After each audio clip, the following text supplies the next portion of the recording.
கரூர்ல தமிழக வெற்றிக் கழக தலைவர் விஜயின் பிரச்சார கூட்டத்தில் ஏற்பட்ட ஒரு மோசமான கூட்ட நெரிசல்ல சிக்கி இதுவரைக்குமே 41 பேர் உயிரிழந்திருக்காங்க. அதுல 10 குழந்தைகள் என்பது மிகவும் வேதனைக்குரிய செய்தியாக இருக்கிறது. தமிழ்நாட்டில் எந்த ஒரு கட்சி கூட்டத்திலுமே இது போன்ற உயிரிழப்பு சம்பவங்கள் ஏற்படவில்லை. தமிழ்நாட்டில் மட்டுமல்லாமல் நாட்டையே உலுக்கிய இந்த உயிரிழப்பு சம்பவங்கள் ஏற்பட காரணமாக இருந்தது என்ன என்பதை விசாரிக்க தனிநபர் விசாரணை ஆணையம் அமைக்கப்பட்டுள்ளதாக தமிழக முதல்வர் ஸ்டாலின் தெரிவிச்சிருக்காரு. அந்த வகையில் இந்தியாவில் 1954 முதல் 2025 வரை ஏற்பட்ட மிக மோசமான கூட்ட நெரிசலால் 1873 பேர் உயிரிழப்புகள் ஏற்பட்ட சம்பவங்கள் குறித்து விவரிக்கிறது இந்த செய்தி தொகுப்பு.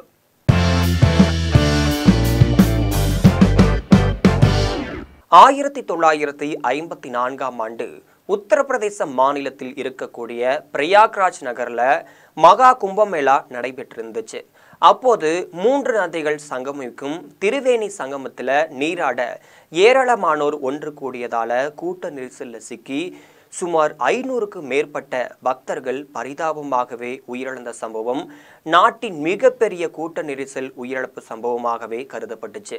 ஜனவரி 2005ஆம் ஆண்டு பௌர்ணமி தினத்தன்று மகாராஷ்டிராவில் இருக்கக்கூடிய மந்தர் தேவி கோவில்ல சாமி தரிசனம் செய்ய ஒரே நேரத்தில் ஏராளமானோர் ஒன்று கூடியதால கடுமையான கூட்ட நெரிசல் ஏற்பட்டு நெரிசல்ல சிக்கி சுமார் 340 பேரும் மூச்சு திணறலால உயிரிழந்திருந்தாங்க. ஆகஸ்ட் 2008ஆம் ஆண்டு இமாச்சல பிரதேசத்தில் பிலாஸ்பூர் மாவட்டத்தில் இருக்கக்கூடிய நைனா தேவி கோவிலுக்கு கூட்டமாக பக்தர்கள் சாமி தரிசனம் செய்வதற்காக வந்திருந்தாங்க. அப்போது நிலச்சரிவு ஏற்பட்டதாக பொய்யான தகவல் வலம் வர பக்தர்கள் பயந்து போய் ஒருவர் முந்தி செல்ல முயன்ற போதுதான் கடுமையான கூட்ட நெரிசல் ஏற்பட்டதுல சுமார் 162 பேர் பரிதாபமாக உயிரிழந்திருந்தாங்க. அதே போல செப்டம்பர் 2008ஆம் ஆண்டுல ராஜஸ்தான்ல இருக்கக்கூடிய சாமுண்டா தேவி கோவில்ல வெடிகுண்டு இருப்பதாக ஒரு பொய்யான தகவல் பரப்பப்பட்ட நிலையில தான் பக்தர்கள் அங்கிருந்து அலறி அடித்து ஓடியதால கூட்ட நெரிசல் ஏற்பட்டதுல சுமார் 250ற்கு அதிகமான மக்களும் உயிரிழந்திருந்தாங்க. அதை அடுத்து ஜனவரி 2011ஆம் ஆண்டுல கேரளாவில் இருக்கக்கூடிய சபரிமலைக்கு சென்று கொண்டிருந்த பக்தர்கள் மீது கார் மோதியதல்ல ஏற்பட்ட கூட்ட நெரிசல் காரணமாக 104 பேர் பரிதாபமாக உயிரிழந்திருந்தாங்க.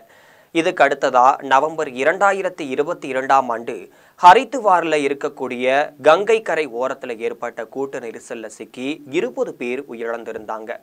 அதேபோல் நவம்பர் 2012ஆம் ஆண்டு பாட்னாவில் கங்கை கரை ஓரத்தில் நடந்த பூஜை விழாவை காண தற்காலிக தரைப்பாலமும் போடப்பட்டிருந்துச்சு. அப்போது கூட்டம் அதிகமானதாக இருந்ததால பாலம் இடிந்து விழுந்து சுமார் 20 பேர் சம்பவ இடத்திலேயே உயிரிழந்திருந்தாங்க. அதே போல ஆகஸ்ட் 13ஆம் ஆண்டு மத்திய பிரதேசத்தில் இருக்கக்கூடிய ரத்தன்கர் கோவில்ல நவராத்திரி திருவிழா நடைபெற்றிருந்துச்சு. அதுல கலந்து கொண்ட ஏராளமான பக்தர்கள் வருகை தந்திருந்தாங்க.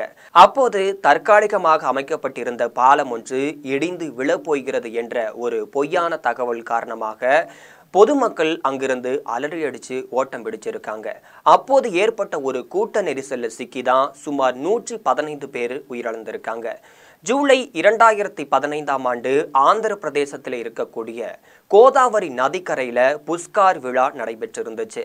அதுல கலந்து கொள்வதற்காக ஏராளமானோர் வந்திருந்த நிலையில தான் கடுமையான ஒரு கூட்ட நெரிசலானது ஏற்பட்டு 27 பேர் உயிரிழந்திருந்தாங்க. ஆகஸ்ட் 2014ஆம் ஆண்டு பீகாரின் காந்தி மைதானத்தில் நடைபெற்ற தசரா கொண்டாட்டத்தின் போது பார்த்தீங்கன்னா ஏற்பட்ட ஒரு கடுமையான நெரிசல் காரணமா சுமார் 32 பேர் உயிரிழந்திருந்தாங்க. செப்டம்பர் 2017ஆம் ஆண்டு மும்பையில் ரயில் நிலையத்தை இணைக்கும் பாலத்தில் ஏற்பட்ட கடுமையான ஒரு கூட்ட நெரிசல்ல சிக்கி 23 பேர் உயிரிழந்திருந்தாங்க. அதே போல மார்ச் 2023ஆம் ஆண்டு இந்தூர்ல இருக்கக்கூடிய கோவில் ஒன்றில் சாமி தரிசனம் செய்ய வந்திருந்த பக்தர்கள் கூட்டமாக வந்திருந்தாங்க. அப்போது அங்கு அமைக்கப்பட்டிருந்த மேற்கூரை இடிந்து விழுந்து சம்பவ இடத்திலேயே சுமார் 36 பேரும் உயிரிழந்திருந்தாங்க. ஜூலை 2024ஆம் ஆண்டு உத்தரப்பிரதேசத்தில் பாபா ஒருவர் ஏற்பாடு செய்திருந்த பிரச்சார கூட்டத்தில் ஏற்பட்ட ஒரு கூட்ட நெரிசல்ல சிக்கி 121 பேரும் உயிரிழந்திருந்தாங்க. டிசம்பர் 2024ஆம் ஆண்டு அல்லு அர்ஜுனின் புஷ்பா 2 படம் பார்க்க அல்லு அர்ஜுன் தியேட்டருக்கு வந்த நிலையில அவரை பார்க்க வந்த கூட்டத்தால தள்ளுமுள்ளும் ஏற்பட்டு கூட்ட நெரிசல்ல சிக்கி சுமார் 35 பேர் உயிரிழந்திருந்தாங்க.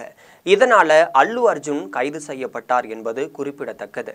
ஜனவரி 2025ஆம் ஆண்டு வைகுண்ட தரிசனம் செய்ய திருப்பதி கோவிலுக்கு வந்திருந்த பக்தர்கள்ல 6 பேர் கூட்ட நெரிசல்ல சிக்கி உயிரிழந்திருந்தாங்க.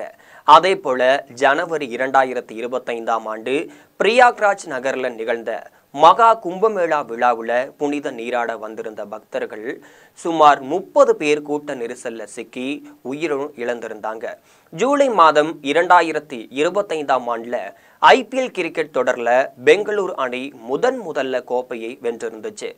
அதனை கொண்டாடும் விதமாக தான் பெங்களூரு அணியினர் ரோடு ஷோ நடத்தியிருந்தாங்க.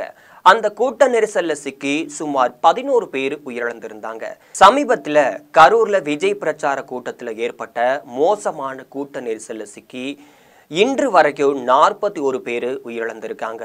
இது தமிழ்நாட்டில் ஏற்பட்ட மோசமான கூட்ட நெரிசல் உயிரிழப்பு சம்பவமாகவே இச்சம்பவம் பார்க்கப்படுது. குறிப்பா சொல்ல வேணும்னா தமிழகத்துல கரூர்ல விஜய் கட்சி பிரச்சார கூட்டத்தில் ஏற்பட்ட மோசமான கூட்ட நெரிசல்ல சிக்கி இந்தியாவிலேயே முதன்முறையாக தமிழகத்தில் இதுவரை 41 பேர் உயிரிழந்திருப்பது ஒரு அதிர்ச்சிக்குரிய செய்தியாகவே பார்க்கப்படுது.